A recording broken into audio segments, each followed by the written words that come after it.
The scene is set in the One-Eyed Dog bookstore. Jacob Crowley, the Toreador Primogen, is in the upper areas where household and office lie. In one room in particular, the Toreador has laid out upon the couch one whom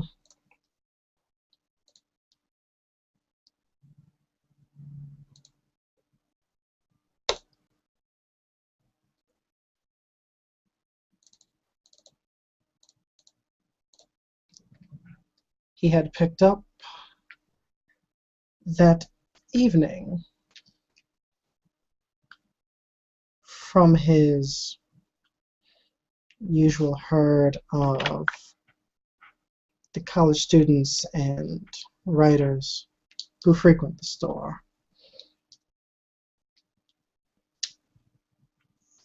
For the most part, no one downstairs, aside from the clerk at the desk, is even aware Jacob is there.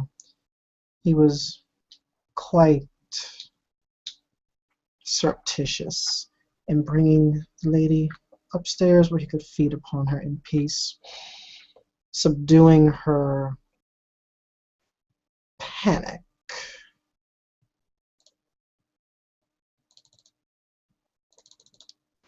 as needed to finish acquiring her blood. After satiating himself enough that he was not wantonly craving the rich substance, he left her more or less asleep and sat upon his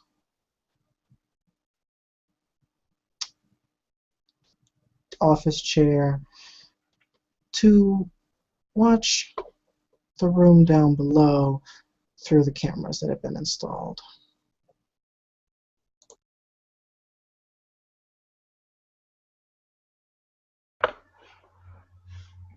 Amandine has done a little bit of research before arriving in the town, which allow her to find her way to the bookstore in search of the Toreador Primogen.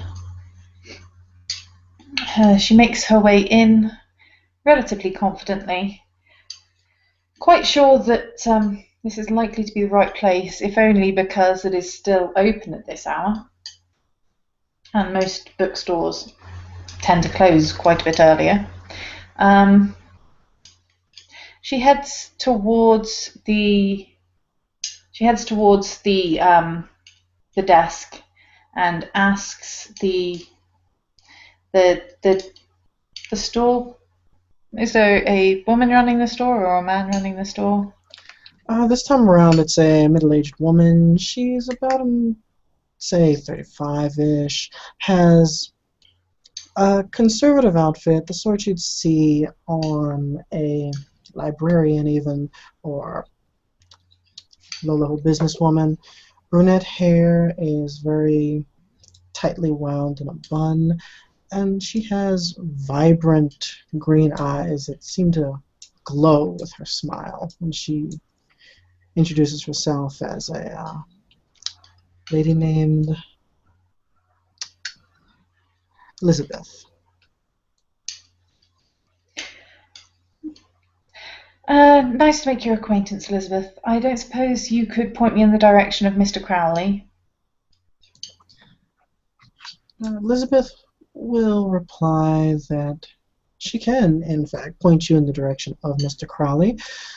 And, in fact, if you wouldn't mind waiting, she can have him come down to meet her in just a moment. Thank you. And she will wait patiently. Elizabeth will take the small phone to the side, punch in the number for upstairs, and briefly describe the lady. She will lean over, putting her hand over the receiver. What did you say your name was? Amandine de Rosière? She blinks, looks at the phone, and stumbles over the name. Amandine des Rosières, and looks at you to see if she pronounced it even remotely correctly. She gets blank face in return. Amandine is used to people mangling her name slightly. If she's likely to come across her more than once or twice, she'll bother correcting her. Otherwise, won't bother. She takes the face in stride. She either has no idea that she's botched the name or just is thanking you for your politeness and not mentioning it, and continues on. She tells you, he'll be down in just a moment, he says. And he asks if you wouldn't mind waiting inside any of those tables. She will point. What you'll see is if you turn around towards, directly facing from where you came in, there's a small cafe. It has rounded tables, it has chairs around tables, and a few people are there, but nowhere near the crowd you might expect. Most individuals are apparently out at this time. The cafe itself is manned by one young, short-haired blonde male, very tall, well-built, but it's off to the side from there that you see her pointing. Along the wall are another set of tables, almost like what you would see in a library, as well as some longer benches that you can wait for the gentleman at. And she'll smile and nod and make her way over and select a table with a decent view. Make herself comfortable.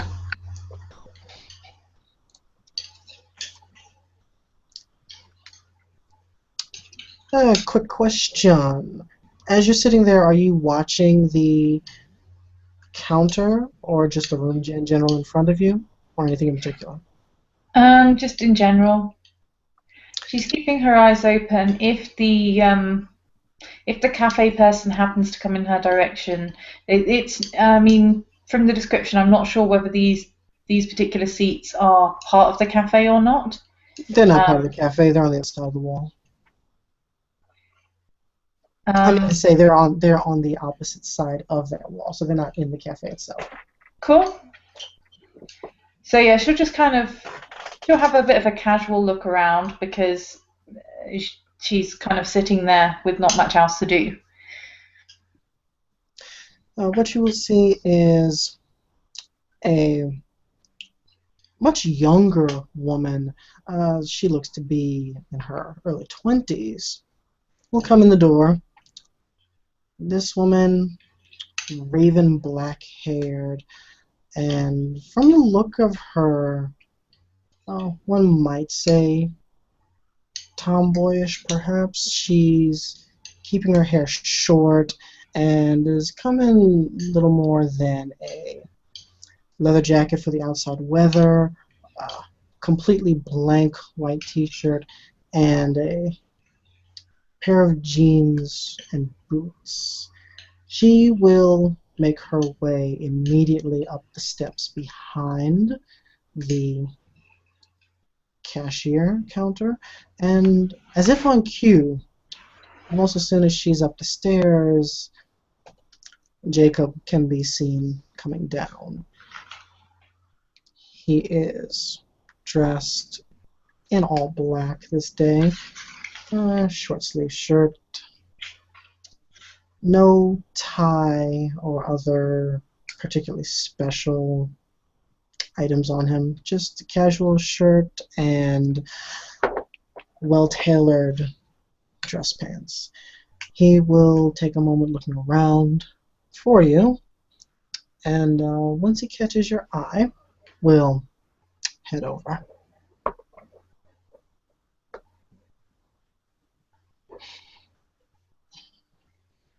Good evening. I hear you were looking for me. Yes, I wanted to make my introductions. I'm new in the city, you see.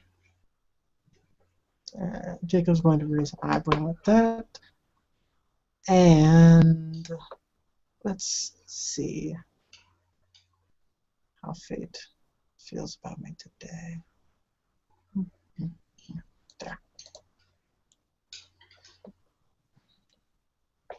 Difficulty 8. That should be, yes, 6 dice. Jacob's going to use Aura Eyes. And there. Just realized I had it locked on you. Jacob's going to use Aura Eyes and 2 successes. So, he will immediately recognize you as Kindred. And what would you say would be the primary color of her aura? Just a sec, I will look up the colours again.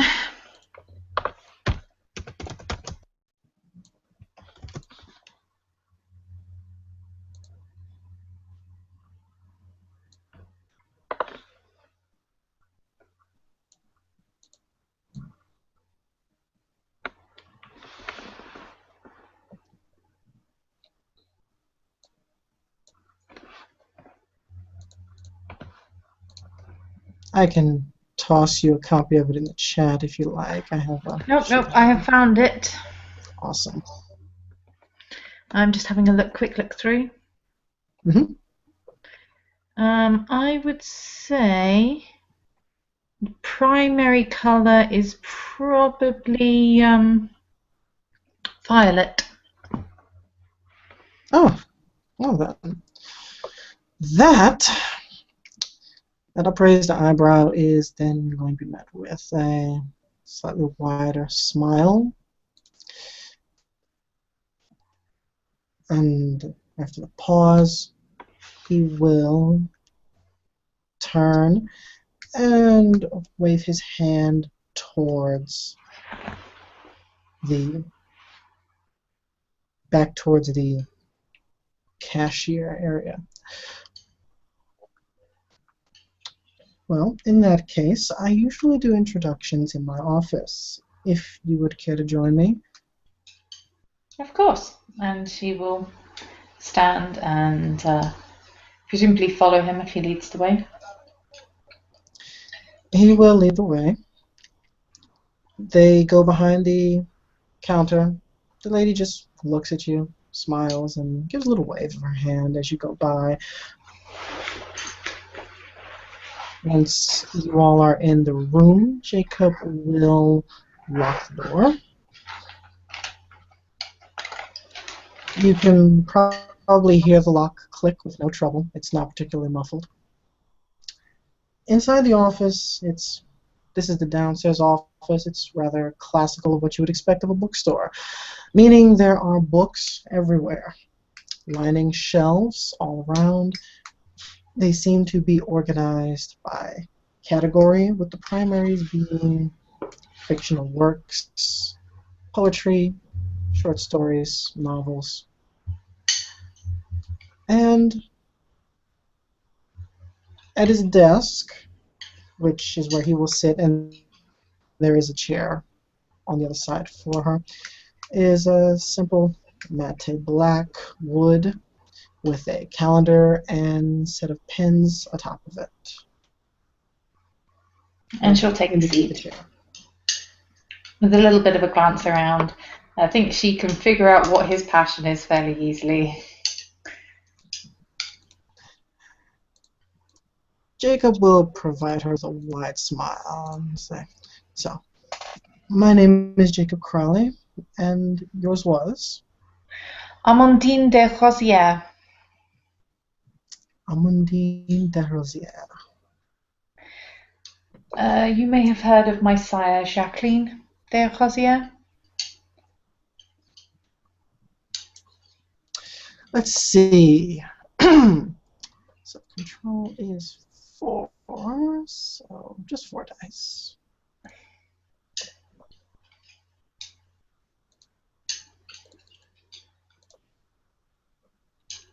And 4 dice. Nope. No success, so Jacob you will see his eyes raise in recognition of the name. I have heard of them, yes.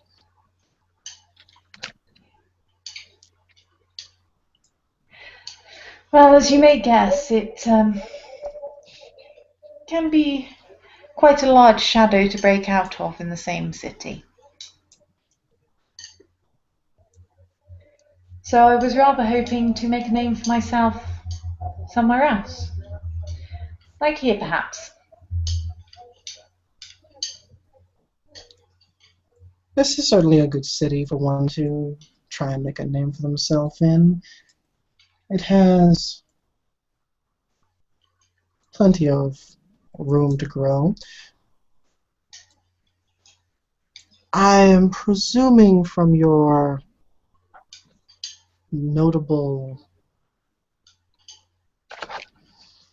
pedigree that you have already an idea of how you may desire to make yourself known amongst the rest of us and the mortals.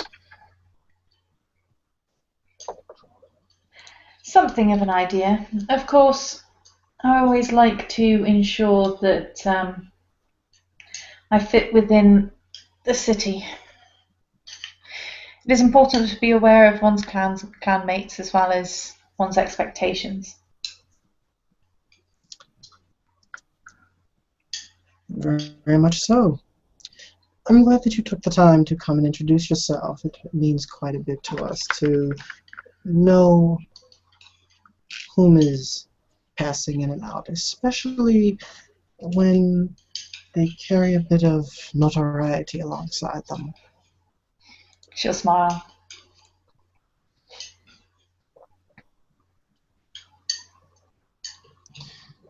And after a moment, he will dig inside one of the drawers of his desk, pull out a card, and pass it over to her. It is a card representing the One-Eyed Dog bookstore, but on the back it has scrawled his name and phone number. And she will give him a card in return, which has a nighttime phone number and a daytime phone number.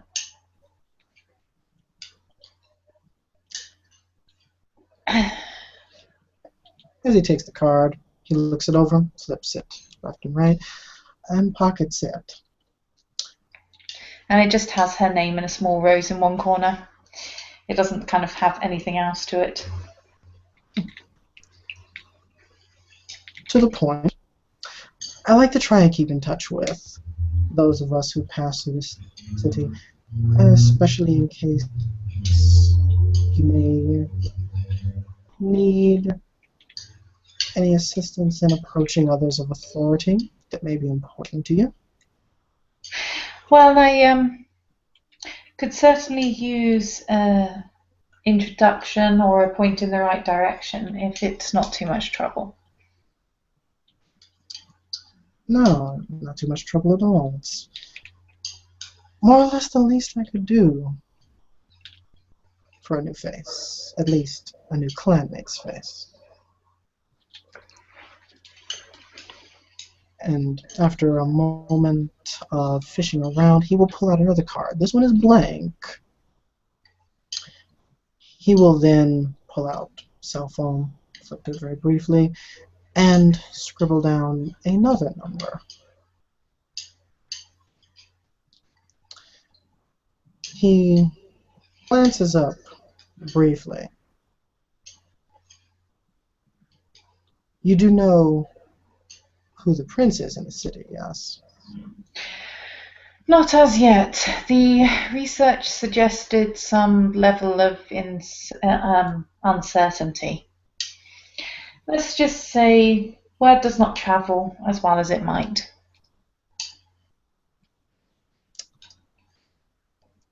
It's been a bit of a closed-lipped game for the past couple of months, with some rather exciting visitors here and there.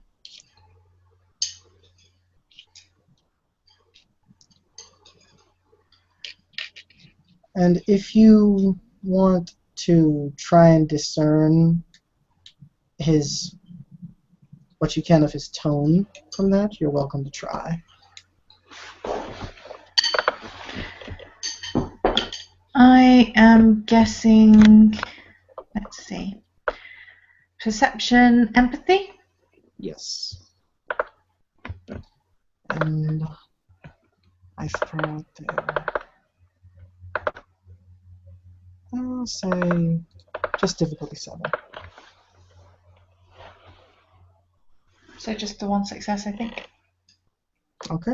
Then you get the impression that he's not necessarily talking about a good visitor. Yeah.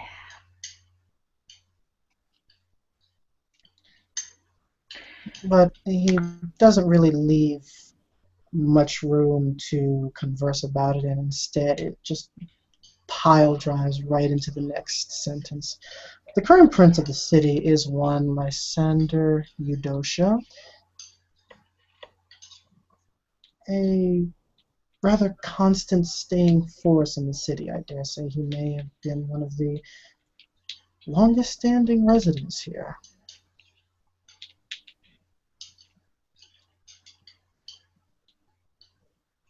I see. And should I be concerned about how he might receive me?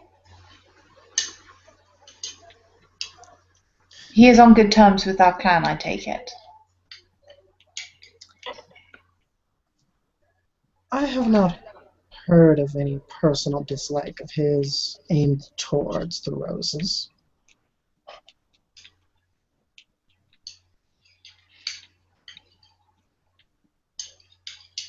Mr. Eudocia often prefers to take individuals on a case-by-case basis where reason allows it to be possible.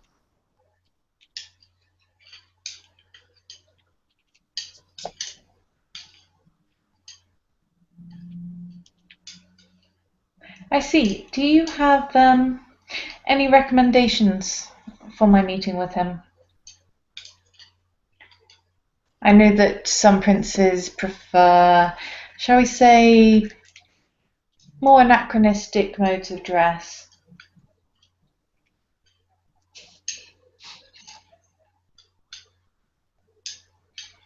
Giving it My some sire thought, told me of one that refused to tolerate women wearing trousers or any skirts that were above the ankle in his court.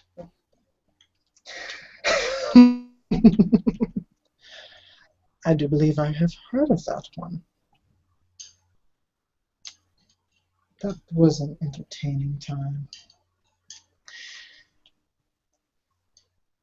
I would say to put on your best face and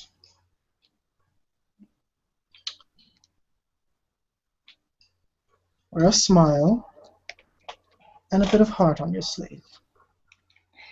Well, they do say that we are never fully dressed without a smile. And she will, in fact, smile at this point. Which is, of course, going to prompt Jacob to smile in return. Mm-hmm.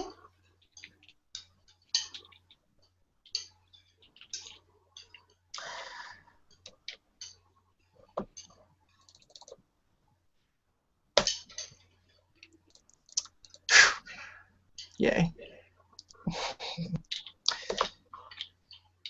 That was a roll against him being transfixed by her glowing beauty when she smiles. And instead, he is going to hand her the card that he'd been writing on. She'll see that there are two numbers written. On the side of one is the name Lysander. Next to the other one, the initials T. Cole.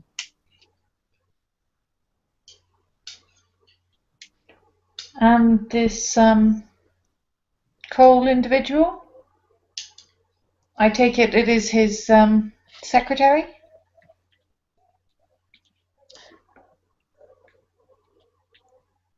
I suppose that's that can be an accurate term for the seneschal sometimes, yes. Ah, no, I did wonder because, as you may have noted, I always put my Ghoul's number on my card alongside in case anyone needs to leave information for me. I thought that might be what you had added, but no, I would never refer to a seneschal in such terms, however accurate.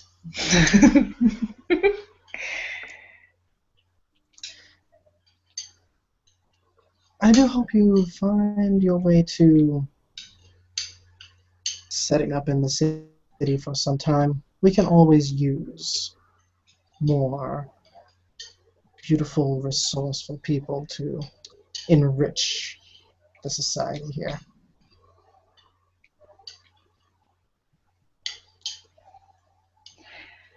Well, I very much look forward to meeting our clanmates at the next salon.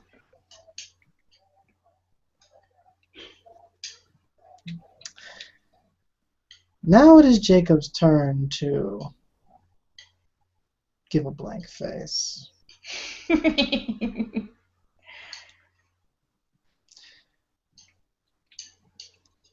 He's only going to reply that it's been some time since we've had one of those, in truth. That is quite the shame. It's always good to gather and appreciate one another's passions and arts. Yes, I agree. Unfortunately, you may find that the roses in this city are, well, few and far between. Sometimes it can be hard to gather all of them into one place long enough for them to appreciate one another. I see. Well, that is something that I can work on given time. I have no doubt of it. If you desire a head start at some point, you can always seek a few of them out with my help, and I can point you in the right direction. Thank you. I think I know one or two that might particularly appreciate your presence here. And she'll smile.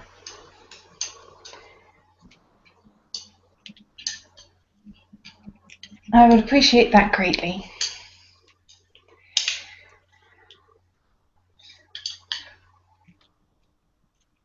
Well, now that we have the introductions out of the way, is there anything I can help you with tonight?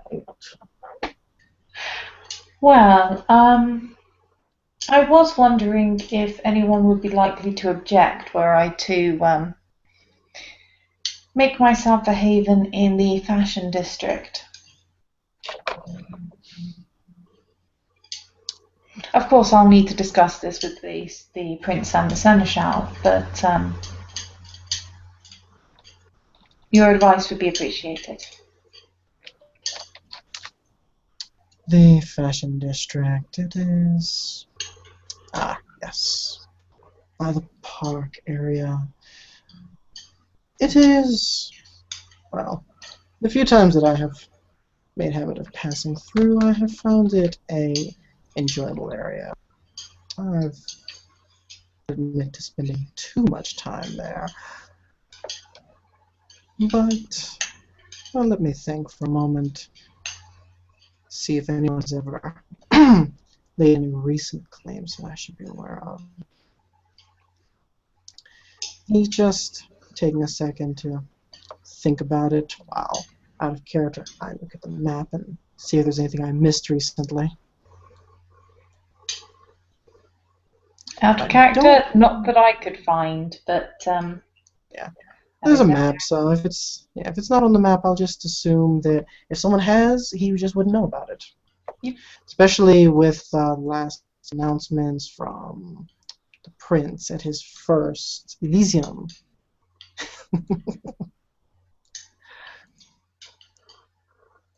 So, Jacob will shake his head. I don't recall anyone laying down particular claims in the area, although there are some around it. Anyone of particular concern? Not terribly. We, in these years at least, don't have too many natural enemies among the others. We get along with a few here and there, but it's been a long time since there's been any blatant or not so obvious feuding. I would just say keep your eyes open. Watch out for the usual signs of trouble. Good advice.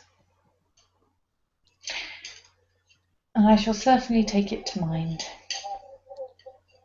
So long as you make certain to go through the proper channels, there should be no difficulties. Mr. Yudosha does like to keep things running as smoothly as possible when he can. And you never know, perhaps by the time you have set up shop, as it were, we'll have another Elysium rearing to go, or even a Toreador event for the others to come and enjoy our presence. Well, as much as the kind might have a saying about it, the kindred too need to stop and smell the roses. It only helps them in the long run, especially where it comes to blending in with their lovely compatriots of the light.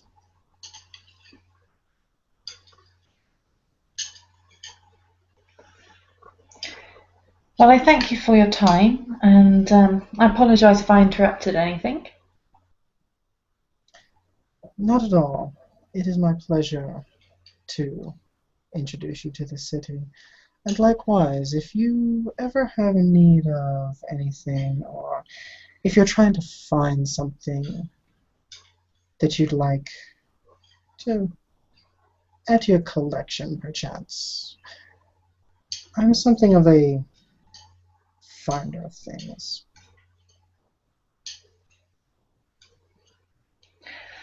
Most of my collection I have worked upon myself, but I'm always happy to enrich my haven with various items of other works. Wonderful. And with that, Jacob will rise to step to the door he locked, unlock it, and taking a step back, will hold it open for her. And Amandine will make her way out with a small kind of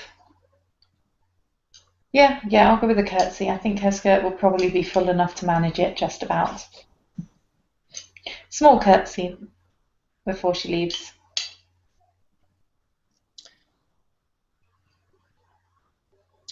Jacob will watch her go, and as she's making her way around the corner, I'd like to ask you, what is your character's willpower? 6. 6. All right. 6 willpower. Intelligence subterfuge, 7 dice. Difficulty 6. He is using telepathy to take a peek inside her head as she goes. 1, 2, 3 successes. The information he's looking for, primarily any surface thoughts pertaining to her arrival in the city, somewhat confirming she is who she says she is, that she is who she says she is. Considering her surface thoughts at the moment regarding whether she can sort out a good enough domain to set up a possible permanent salon, I think you could probably guess she is who she says she is. Yeah. That's good enough for him. He will smile as she goes and probably be checking her out a bit as she goes around the corner out the door before he closes the door to the office himself and, running a hand through his hair, he'll sigh about the city actually picking up and becoming busy again. He kind of misses the days when he was the shut-in and only had to deal with other vampires once every few months. And with that thought, he himself is going to head back upstairs to check on the girl who should still be asleep and get her along her way.